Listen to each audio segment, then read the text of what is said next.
सिर्फ एक बात है, वो ये कि ये मैंने अपनी खुशी के लिए अपने भाई के वास्ते बनाया।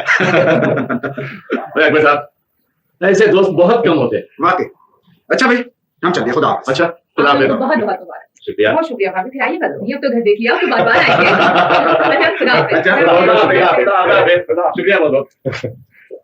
ओके सुपरस्टार, अब हम चलते हैं। क्यों क्यों इतनी जल्दी क्यों? नहीं, देर बहुत हो गई है, फिर बेगम की तबीयत ठीक नहीं है और फिर सुबह दफ्तर भी जाना है।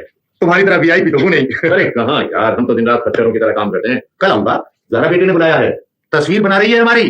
ओहो, ये मुसव्विरी के तजुर्बे हो रहे हैं भाई। अजीब अजीब सब्जेक्ट लेती है हमारी बेटी भी। चलो भाई चलो, ऐसा ही होता है। अच्छा भाभी, खुदा हाफिज़। अच्छा भैया, भाभी को हमारी तरफ जरूर लेकर आइए। आपका पैगाम दे दूंगा। अच्छा खुदा हाफिज़। खुदा हाफिज़। खुदा हाफिज़। खुदा हाफिज़।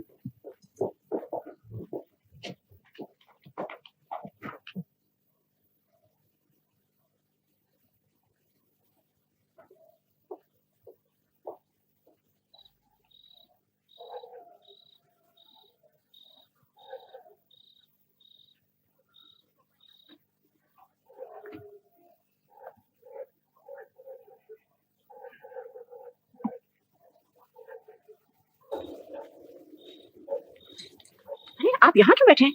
बहुत ठंड है बाहर। तुम भी बैठ जाओ।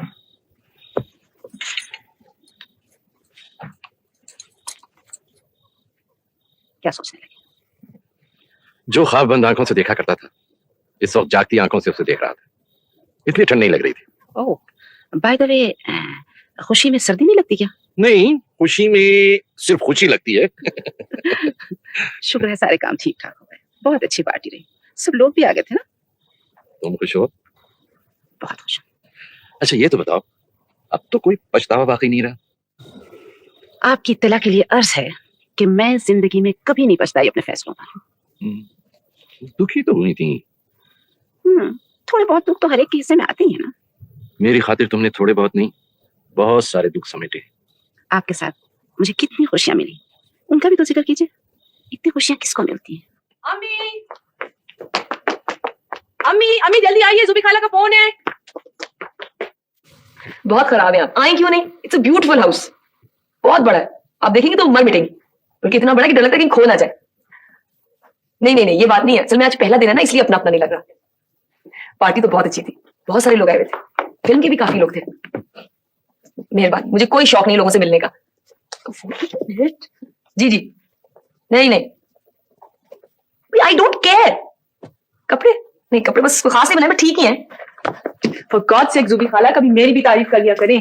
सर उठाओ ना तार। नहीं नहीं, मैं आपसे नहीं कह रही, ईमान से इतने जबरदस्त कपड़े बनाए कि आप देखती तो मजा आ जाता आपको भी। क्या बात कर रही हैं? बिलीव मी, आज पार्टी में पूरे 4 केक मैंने अपने हाथ से बेक किए हैं। No, don't be so mean. जी अच्छा लीजिए, अम्मी आ गई। हाँ, वालेकुम सलाम। सूबी डार्लिंग, तुमने वादा किया था। ये बहुत बुरी बात है, तुम आई क्यों नहीं? ओहो, तुम्हें पता है तुम्हारे बगैर हमें से किसी को लुत्फ नहीं आता। आपी, मैं शर्तिया आ जाती। आपको तो मालूम है कि मुझे सैर तफरी का कितना शौक है, लेकिन हुआ यूं कि हमारे कॉलेज में स्टूडेंट वीक मनाया जा रहा है और मैं यूनियन की इंचार्ज हूं। बस ये खता काफी थी मेरे कैद तन्हाई की। अभी बस काम ढूंढते हुए मुझे चले आते, मैं क्या करूं? बड़े अफसोस की बात है, नुकसान तो मेरा हुआ है। सैर तफरी मेरी मारी गई, शीश महल मैं आपका ना देख सकी, और जिस मौके के लिए मैंने कपड़े बनाए थे ना, उनमें भी फफूंदी लगेगी अब, और उल्टा आप डांट रही। आप फिक्र ना कीजिए, जो तूफान आज टल गया है ना, वो जरूर आएगा। वैसे भी बहुत दिन हो गए मुझे मानव बाजार की चाट खाए, अनारकली की खाक छाने। तौबा तौबा, आधा खाते हैं आधा फेंकते हैं और गिलासों में हाथ धोते हैं। मैं कहती हूँ बेटा, आप लोग क्यों समझते हैं जैसे अल्लाह ना करे आखिरी खाना खा रहे हो जिंदगी का। बुरी बात है दीदी, वो हमारे मेहमान थे, ऐसे नहीं कहते। मेहमान ऐसे होते, देखो तो चंदा, चले आते पर फैलाए मुंह खोले में। आई दूर दफा टिट्टी दल की जात के मेहमान, देखो तो कितना नुकसान हुआ है, यहाँ से वहां तक फसल कटी पड़ी है। बस नियत नियत की बात है। शरीफ, शरीफ जी। चलो उठाइए सारे बर्तन। इब्राहिम लिंकन के बाद तो हमारी बीवी ही पैदा हुई है। क्या घन गरज है तकरीर में। आज का मौजू है कौमी सरमाए का नुकसान। हाँ, कौमी सरमाए का नुकसान। कभी तुम भी हाथ पांव हिला लिया करो, ये फालतू शाखें नहीं लगाई अल्लाह मियां ने दाएं बाएं। शरीफ, शरीफ मसलामत से वॉकी ले जाएगा। भाई आ गया हूँ, उसने बर्तन उठा ली, अब उससे कुछ नहीं उठेगा। अब तो वो अपने आप को उठा ले तो बहुत बड़ी बात है। तोबा तोबा, ऐसी नहीं है तो मैंने किसी की नहीं देखी। आई पेट को कुआं समझ रखा उसने, डाले जाता डोल भर भर के। आने जाने में कोई 5-10 प्लेटें साफ करिए। तुम चुप रहो, अम्मी ने सुनी तो खामखा उसकी जिंदगी हराम कर दी। तो बेटा क्या झूठ है, मैं देख नहीं रही सुबह से। आई तू चल और मैं आया। कोई 2 दर्जन कोल्ड ड्रिंक्स की बोतलें खाली की हैं जालिम ने। तुम चुप करो। शरीफ आ रहने दो, तुम शरीफ कर रही हो, इतना भी वो शरीफ नहीं है। अरे वो मेरी प्लेट भी ले गया। कौन सी प्लेट? तुम्हें खाली थी जब आनी का फोन आया था। तुम भी कोई सलामत से कम नहीं हो। 6 प्लेट तो मैंने तुम्हें देखा लेके जाते हुए। इतना झूठ तो मत बोलो। आप बस करो जरा, बहुत रात हो गई है, बाकी काम सुबह हो जाएगा। और बेटी थक गई होगी। और तुम थी कहाँ सारे वक्त? मैंने तलाश भी किया मगर तुम नजर नहीं आई। बस यही थी अबू।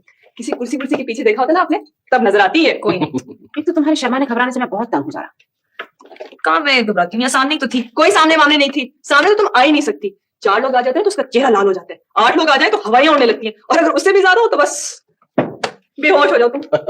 वाकई पास वक्त मैं सोचती हूँ तुम्हारा कैसे गुजर होगा इस दौर में। अरे कर लेगी गुजर, आप फिक्र न करें। इसके बाप की भी अच्छी भली गुजर हो रही है। तो बाप भी पहले बहुत घबराता था लोगों से, चेहरा पक हो जाता था। अब देखिए लोग ही लोग हैं हर तरफ। असल में मुझे अबू डर वर नहीं लगता, लेकिन मुझे मजा भी नहीं आता मजमू में। खामखा इतने सारे रंग बिरंगे लोगों का तमाशा देखो कि बेकार लतीफों पर हंसते रहो, बातें करो उनसे बैठ के, दिल चाहे ना चाहे। सब घबराहट होती है मुझे। दरअसल में बात सिर्फ इतनी है कि तुम हो एक वीराने का परिंदा, गलती से भटक के आ गई हो हमारे घर में। अम्मा जान। सुनो, वो तो आया ही नहीं जिसका रिश्ता आया था तुम्हारे लिए। तुम्हें क्या मालूम कौन था वो, आया होगा। अरे मैं तुम्हारी तरह बुद्धू नहीं हूँ, मैंने सारी इंक्वायरी कर ली है। उसके अब्बा अम्मी आए हुए थे, बड़ी प्यार भरी नजरों से देख रहे थे तुम्हें। गप मारने का बहुत शौक है तुम्हें। 100% सच कह रही हूँ। तुम्हारे काम से बड़ा मुतासिर हो रही थी। देख लेना, तुम्हारे जाते ही सारा किचन तुम्हारे हवाले करके बड़ी भी ऐश करेंगी। इतनी फजूल बातें करती हूँ ना कि हद नहीं। सुना लड़का बड़ा अच्छा है, जबरदस्त जॉब है, ये लंबी गाड़ी है, बंगला है, वगैरह वगैरह। मुझे कतई कोई दिलचस्पी नहीं है, ना लंबी गाड़ी में, ना जबरदस्त जॉब में, ना बड़े सारे बंगले में।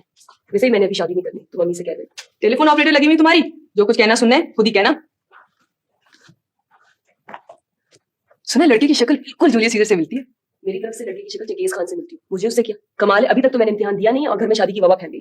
तुम हद दर्जे की नाशुक्री हो ज़ारा। पता है बीवी क्या कह रही थी कि खुशकिस्मत होती हैं वो लड़कियां जिनके लिए यूं टपाटप वो लोग रिश्ते टपकने लगते हैं, जैसे ज़ारा के लिए टपक रहे। मुझे नहीं चाहिए ये पटापट लड़के। अब सो जाओ तुम। नींद नहीं आ रही तो क्या करूं? और नींद भी कैसे है, भूख जो इतनी लग रही है। भूख लग रही है अभी से? अभी इतना सारा बहुत तो तुमने खाया है? ठीक से कब खाया मैंने? अच्छा मैं नीचे जा रही हूँ कुछ लेने के लिए, तुम्हारे लिए कुछ लाऊं? जी नहीं, मुझे तो तुम माफ करो और मेरी बात सुनो तो तुम अपने ऊपर भी कुछ रहम कर लो। कितना लंबा सफर तय करके आज हम यहाँ तक पहुंचे। वाकई मैं समझता था ख्वाब कभी पूरे होते नहीं, पूरे होने के लिए होते ही नहीं। और अब मालूम हुआ कि कभी कभी हो भी जाते। वो जो खटक और शर्मिंदगी सी थी मम्मी डैडी की तरफ से, वो जैसे आज मिट सी गई हो। समझ रहे ना आप मेरी बात? बहुत अच्छी बात। पर जब मैं तुम्हें तुम्हारे घर से लेकर चला था, तभी मैंने अपने दिल ही दिल में कसम खाई थी कि जैसे घर से तुम्हें निकाल कर लाया था उससे भी अच्छे घर में पहुंचाऊंगा। सो आज मैंने अपनी वो कसम पूरी की। लेकिन मैंने तो कभी कुछ नहीं कहा था। इतना मैं जानता हूं, औरत मोहब्बत के ख्वाब जरूर देखती है, मोहब्बत की खातिर कुर्बानियां भी दे सकती है, लेकिन अगर मोहब्बत उसे ख्वाबों का घर ना दे सके तो ये सब कुछ खत्म हो जाता है। हद करते हैं आप। मैंने आपसे कभी कुछ नहीं मांगा और ना मुझे कभी कुछ मांगने की जरूरत हुई। जब दो इंसान करीब आ जाते हैं तो लफ्जों के सहारे की जरूरत नहीं पड़ती, बात बगैर कहे भी सुनी जाती है, समझी जाती है। अच्छा बाबा, अच्छा मान लिया। अब आप सो जाएं, सुबह शूटिंग पर भी तो जाना है आपको।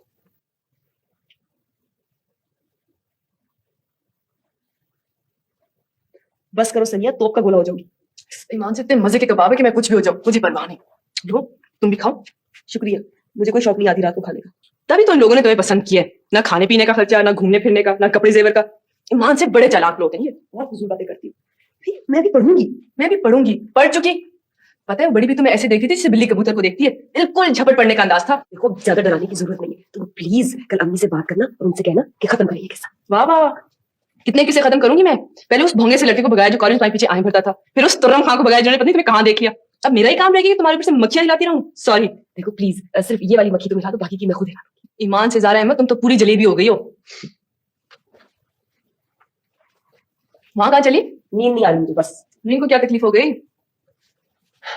ना खूबसूरत लग रही है वैसे, बादलों के साथ चांद ऐसे चल रहे जैसे तैर रहा हो। ओह माय गॉड, ये चांद और बादल, क्या बात है भाई। आज पार्टी में किस किस से मिली, सच सच बता दो। चांद का पार्टी से क्या ताल्लुक? अजीब बातें करती हो तुम भी। चांद का पार्टी से इसलिए ताल्लुक है कि आज से पहले तुम कभी इस तरह खिड़की पे खड़े होकर बेचारे चांद को देखा तक नहीं, बल्कि तुम्हें यह भी नहीं मालूम होगा कि इसकी शक्ल कैसी होती है, तिकोनी, चकोर या जलेबी जैसी। लोगों ने पता नहीं घर के दरवाजे बंद भी किए कि नहीं। एक तो इस घर में दरवाजे बहुत है, एक तो तुम्हारे डर ने मेरा नाक में बड़ा दम किया हुआ है, हर वक्त हर चीज से डरती रहती हो। कमरे का दरवाजा लॉक किया तुमने? यहाँ कौन तुम्हें पकड़ने आ रहा है? आखिर चेक करने में क्या हर्ज है?